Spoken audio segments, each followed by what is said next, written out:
Welcome to the Moth podcast. I'm Chloe Salmon, your host for this episode. I love a good mystery, or a crime story, or a heist. Give me motive, means, and opportunity any day. There's nothing like trying to figure out who done it. A tough thing, though, I am a well-known scaredy cat.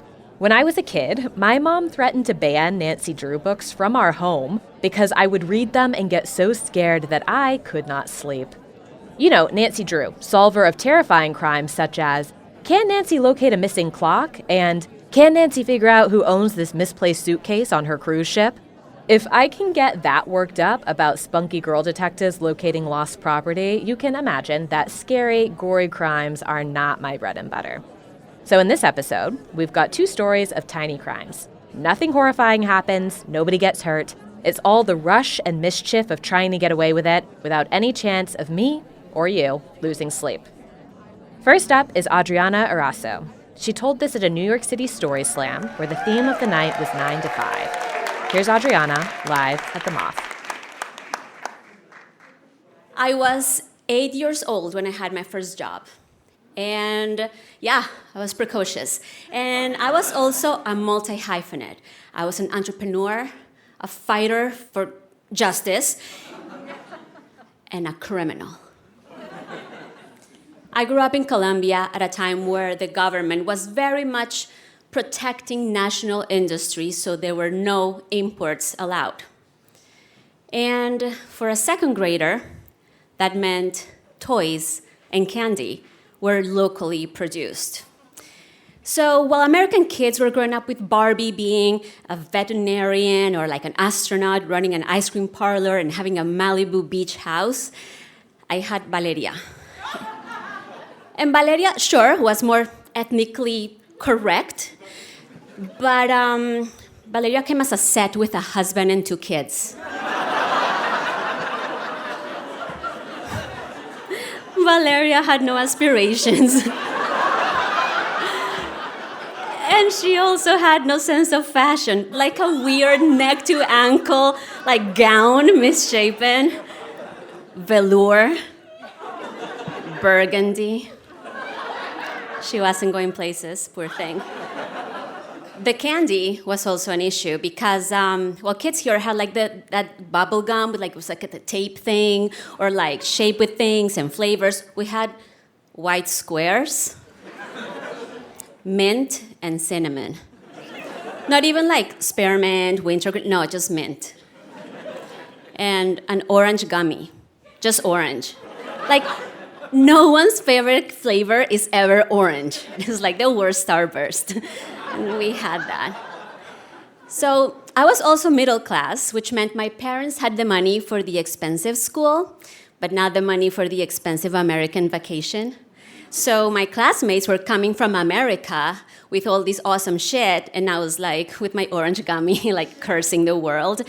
And I asked my mother, like, why this injustice was happening. And she explained very lovingly, it's the law, and, it's illegal to buy and sell imports. So that's what it is. And I was aggravated, I was incensed by this injustice. And my dad, awesome guy that he is, he was like, kid, I like your spunk. I like what I see. I'm gonna get you your American candy. And I was like, bright eyes, full of hope. Daddy, are you gonna change the law? And he said, no, we're gonna break it. Yeah, my dad's awesome. So we hopped in the car and we drove to where the smugglers were. And the smugglers were in a weird strip mall, and they smuggled everything. Toys, candy, apparel, extra, everything. It was amazing. It was exhilarating. I was like, I'm breaking the law. I'm only 8. So my dad gave me $2 or like $5, I don't know, the equivalent of whatever in pesos. And he was like, go get some candy. And when I stepped in, I was like, no, Dad, give me 50. And he was like, aren't you greedy? I'm like, no, I'm gonna buy this candy and sell it at school. So my dad said, well, if it's for that, I'm gonna lend you the 50 and you're gonna pay it back. It was a good morning. Anyway, I took my candy, I took it to school, and it sold in seconds because, well, candy was good, obviously, but also because it was like that sense of like breaking the rules, right? Like I was like, guys, this is illegal candy, first of all. And also, we're in a very Catholic school where chewing gum and selling stuff is forbidden. Like, we could all get expelled for chewing candy. So, like that sense of danger, you know what I'm saying? And my business thrived for 3 years. Thank you. And then the government changed and opened the economy for imports. Yeah, and I was already 11, so I could like get it, right? And I had grown accustomed to a certain lifestyle. So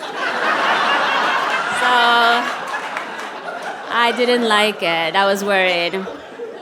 So my dad was like, you need to milk this. Just sell as much of this shit as you can while you still can do it. And I did. And you know what was interesting? Even after we got important candy, and like you go to the supermarket, go anywhere, and legally procure this candy, the kids were still buying my candy. Why? Tax evasion. My candy was cheaper because my people were not paying taxes. So it's more not so much what you sell or what you give people, but how you do it, right? These kids were so excited about doing illegal shit that they didn't care that it was easier for them to get their parents' money and buy their candy. They didn't care that they had to like risk getting expelled or whatever the hell the nuns were gonna do to us. So that's it. Lessons in business tonight for y'all. Thank you.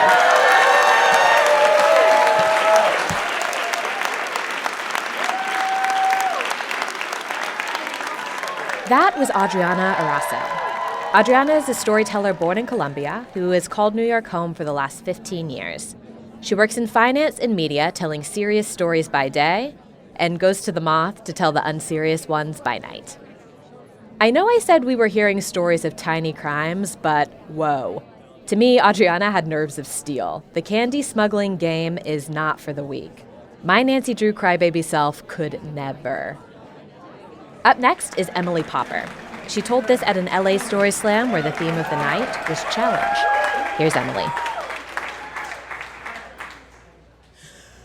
When I was in my early 20s, my little brother Ted and I decided we wanted to take a vacation together. We were at that point where you're learning to be an adult in the world. We didn't have good jobs. We didn't have any money. So it had to be a really cheap vacation, and we decided we would camp together outside of Colonial Williamsburg, Virginia. And then we'd go spend the day in Colonial Williamsburg, Virginia. Because Ted and I had both been to Colonial Williamsburg, Virginia as public school children, at which time we perceived it to be free. But it's not free.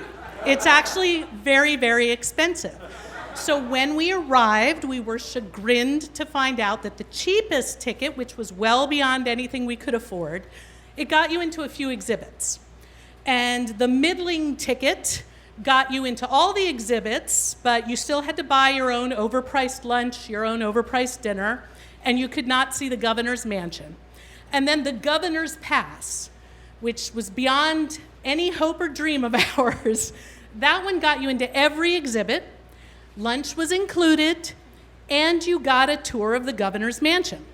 Ted and I couldn't afford any of these, so we just decided we would spend the day walking around the outside perimeter of Colonial Williamsburg. And as we were doing that, Ted noticed that the back door to the barrel makers was open.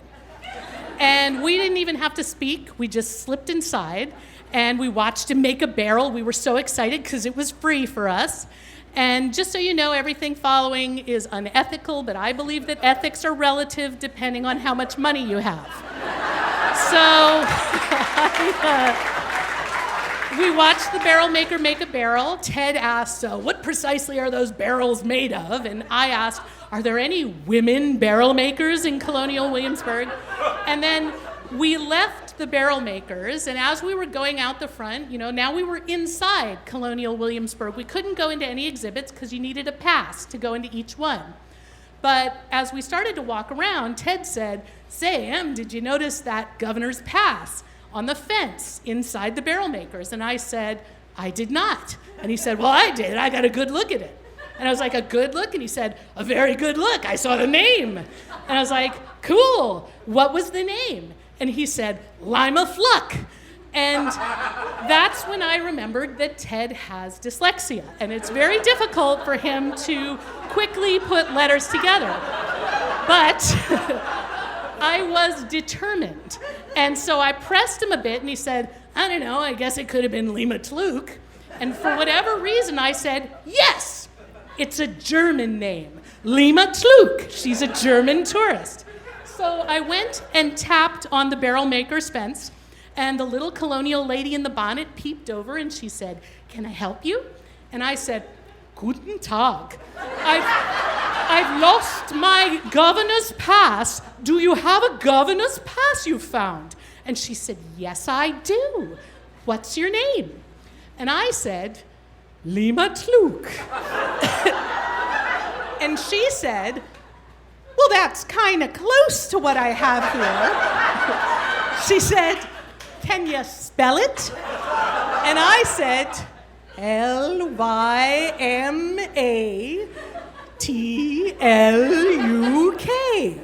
And she said, "That's almost it. Is this you?" And I said, "Yeah." And I took it. Now, as she was holding it out to me, I saw clearly it said Lynn A. Flock. That was the name. I still have the governor's pass. Anyway, we only needed one between the two of us, because what you do is you go up to wherever you're going and you say, "Was ist los, Ted? There's your governor's pass." And then he says, "Oh no, I must have lost it, Lima." And then you both go in and it's fine. So we spent the whole day at Colonial Williamsburg. We took a tour of the governor's mansion and we got a free lunch, which to me is overcoming a challenge.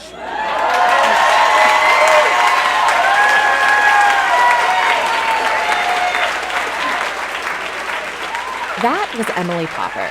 Emily took 4th place in the Open Screenplay Short Film Contest and received honorable mention in the NYC Midnight Contest. San Francisco's Marsh Theater produced her solo show, and she's had multiple scripts make it through the final rounds at the Sundance Film Festival. That's it for this episode of Tiny Crimes and the People Who Are Bold Enough to Commit Them. Remember, if you liked the stories in this episode, be sure to share this podcast with a friend and tell them to subscribe so they can take a listen as soon as it comes out. Thank you to our storytellers in this episode for sharing with us, and to you for listening. From all of us here at The Moth, have a story-worthy week. Chloe Salmon is a director at The Moth. Her favorite Moth moments come on show days when the cardio is done, the house lights go down, and the magic settles in. This episode of the Moth Podcast was produced by Sarah Austin Jeunesse, Sarah Jane Johnson, and me, Mark Solinger. The rest of the Moth leadership team includes Sarah Haberman, Christina Norman, Jennifer Hickson, Meg Bowles, Kate Tellers, Marina Gluchet, Suzanne Rust, Brandon Grant Walker, Leanne Gully, and Aldi Kaza. The Moth would like to thank its supporters and listeners. Stories like these are made possible by community giving. If you're not already a member, please consider becoming one or making a one-time donation today at themoth.org/giveback. All Moth stories are true, as remembered by the Storytellers. For more about our podcast, information on pitching your own story, and everything else, go to our website, themoth.org.